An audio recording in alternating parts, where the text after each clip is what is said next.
good question. Actually, I was also looking at. Okay, yeah, this is active research going on. Like it's called Ngram, that they held in the memory research. That this again this problem. I'll tell you frankly what we are facing.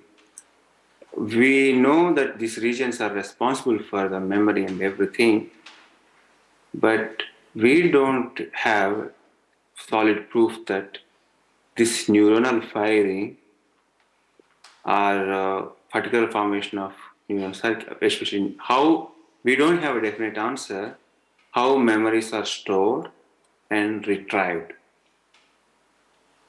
So when it comes to whether, of course, neurons also uses this kind of electrochemical signal, this thing, but I'm not sure that at this moment we don't know. We don't know in future whether memories can be stored. But sometimes some kind of memories, for example, I don't know how to explain people who are having memory which are like from the past life, because past life brain is different and this life brain is different. And also we can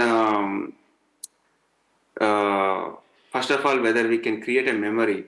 For example, we can also with the brain stem cell neuronal pluripotent stem cells we can create a brain organoids.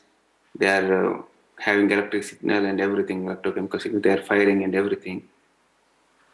And again the question is same, how do you know that it is storing the memories? So maybe future, we bet on the future actually.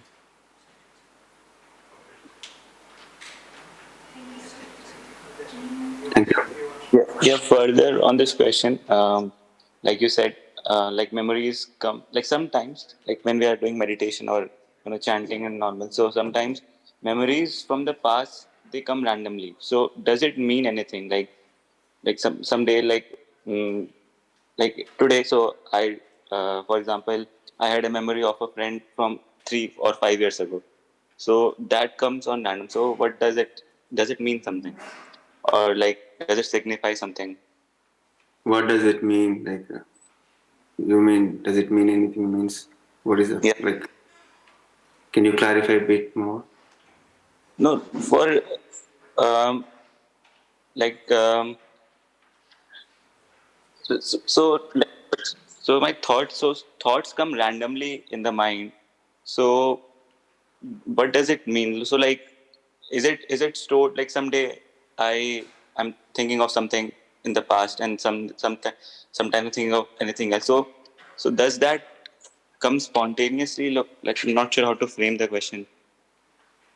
Okay, I will tell you from Vedanta. It says that these the thoughts are samskaras and the subliminal impressions and everything is called in the stored in the chitta. It's kind of it's like a water in a beaker basically. It's always there, but what actually pops up and what does it meaning and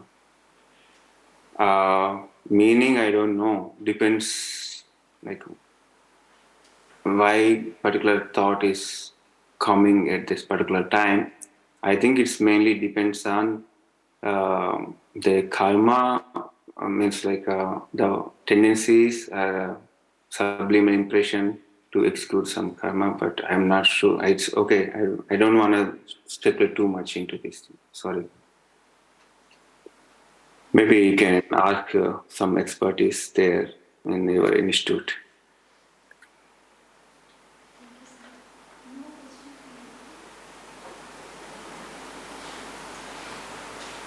So if Okay. there is no more question, thank you everyone. I'm stop sharing. Uh, Yes, sir. if you have any question, you can drop email or something. Sir, I would like to thank you. We are very grateful that you have joined us this morning and shared your knowledge on the nature of thought. It was a lovely presentation. And thank you so much for answering the questions also, sir. Thank you. Thank you for joining. Thank you.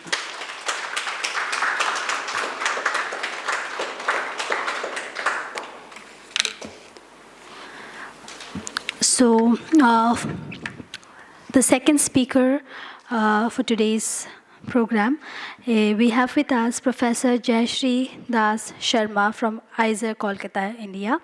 She will be speaking on the topic, Unfolding the Mystery of Memory, Types, Processes, and Impact of Neurodegenerative Disorders. Dr. Jayashree Das Sharma is a professor in the Department of Biological Sciences at IISER, Kolkata, India. She received her PhD in 1995 from Indian Statistical Institute, Jadavpur, in collaboration with the Indian Institute of Chemical Biology. After her brief stay at IISc Bangalore, as a research associate, she moved to the University of Pennsylvania, Philadelphia, USA in 1997 for her postdoctoral studies and continued her work till 2003.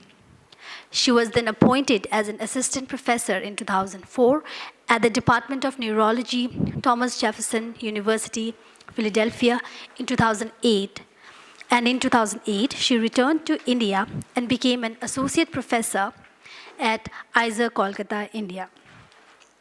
Between 2012 to 2018, she held adjunct faculty positions at the Department of Pathology, Anatomy, and Cell Biology, and at the Department of Ophthalmology at the University of Pennsylvania.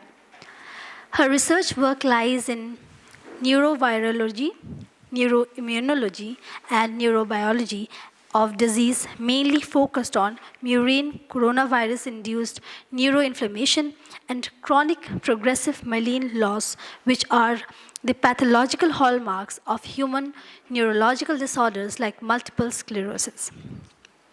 Her other research interests include cervical cancer and ovarian cancer.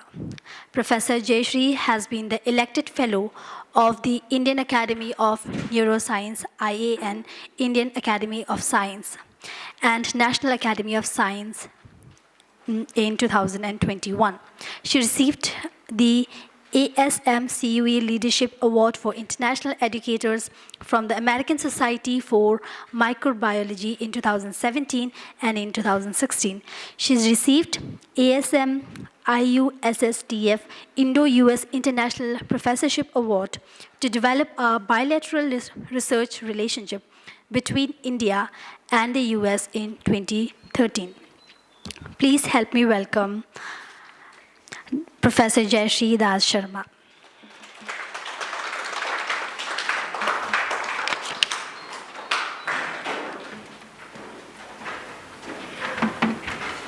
Thank you very much for the elaborate introduction. And at the onset of my talk, I would like to thank the organizer for organizing such a wonderful conference in talking about the mysteries of unfolding the mysteries of memory, which is a very complicated process. And my kritagatas and my gratitude to Dr. T.D. Singh for initiating such wonderful initiative of spirituality in science, which plays a major role in today's science and education. So with that, I will start my talk, that is unfolding the mysteries of memories. So first I would like to say that I don't work in memory, so my talk will be mainly didactic. I will talk about the types of memories and processes and its impact from neurodegenerative disease, because I work, as she mentioned very clearly, that I work in a neurodegenerative disease. So memory loss is not like, it is not that memory gets lost, but memory gets affected due to neurological diseases. So with that, I will start. So by definition, what we can say memory? First of all, I would like to say that brain is a very complicated organ. There are several cells like neuron, astrocytes, oligodendrocytes, microglia. All these cells together form a panglial system where they interact with each other and they contribute to each other. Each cell has its own function. So the question remains, then how brain function, whether there is a specific region which is important for memory, or how this is attributed to a different neuroanatomic region, and how it is related to the processing of the memories. So memory, if I tell you, by definition, nowadays everybody knows memory because we use memory stick. I am also using memory stick. Like memory stick is where we can store information and then we can retrieve information as and when required. Similarly, our brain, there is a fundamental process it's a fundamental aspect of human cognition, allowing us to store and retrieve information.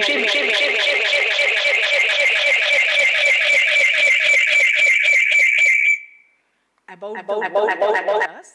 However, memory is not a single entity, rather a complex process, and it requires lots of neurosecretory material, different neuronal ends it secretes, and then it helps to strengthen the memory so we can remember it more and more, or we can forget also. We don't want to keep a sad memory or bad memory that we can forget, but at the same time we can strengthen our good memories and then we can retrieve, and that gives us happiness. So to make us happiness, the entire world is looking for happiness. So to do that, happy memories keeps us happy to that.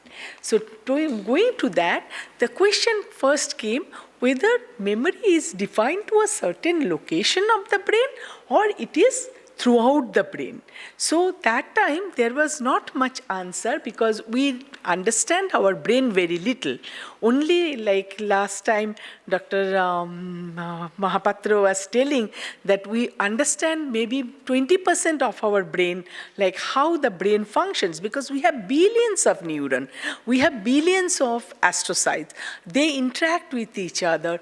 They provide the information, but how it happens? So by neuroanatomically, neuroscientists divided the brain into different lobes like frontal lobe, parietal lobe, occipital lobe, temporal lobe, and limbic lobes. And Broca, one scientist, he found in 1864 that if there is a defect in the frontal region of the frontal cortex, then there are defects in language presentation. That's what he said, that yes, there is a specific region which is important for language presentation. Same time, Wernicke in 1874 also found that there is a region which is Wernicke's region. In that region, if there is a defect, then language cannot be comprehended. So that's what we see. Some people who have stammering problem, they stammer, but they are not frustrated because they don't know what they comprehend. So it doesn't matter to him or her that what he is or she is processing.